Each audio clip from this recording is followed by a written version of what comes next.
హైదరాబాద్లో బ్రెయిన్ డెడ్తో మృతి చెందిన ఓ సాఫ్ట్వేర్ ఇంజనీర్ తాను చనిపోతూ మరో 5గురికి ప్రాణదానం చేశాడు. సంకీర్త్ అనే యువకుడు గత నెల 15న నాగోల్ వద్ద 2వీలర్పై వెళుతూ ఉండగా రోడ్డు ప్రమాదంలో తీవ్రంగా గాయపడ్డాడు. తలకు తీవ్ర గాయాలు కావడంతో అతడిని సిటీ న్యూరో హాస్పిటల్కు తరలించి వైద్యులు చికిత్సను అందించారు. అయితే చికిత్స ఫలించకపోవడంతో ఈ నెల 9న సంకీర్త్ను బ్రెయిన్ డెడ్గా వైద్యులు ప్రకటించారు. అనంతరం అవయవ దానం గురించి తల్లిదండ్రులకు వైద్యులు అవగాహన కల్పించగా వారు అంగీకరించారు. దీంతో అవయవాలను సేకరించి మరో 5గురు వ్యక్తులకు అమర్చారు. కుటుంబ సభ్యులు ఈ నిర్ణయంపై వైద్యులు పలువురు ప్రశంసలను వ్యక్తం చేస్తున్నారు.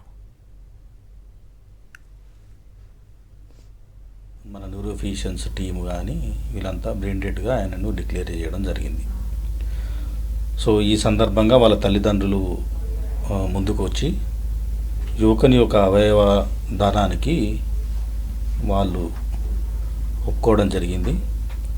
సో ఈ సందర్భంగా వాళ్ళ తల్లిదండ్రులను అభినందిస్తూ వాళ్ళ తల్లిదండ్రులకి ఈ 23 సంవత్సరాల యువకుడు కొడుకు అబ్బాయి చనిపోవడం బాధాకరమైన విషయము అయినా కానీ ధైర్యంతో వాళ్ళు ముందుకొచ్చి అవయవ దానానికి ఒప్పుకున్నారు.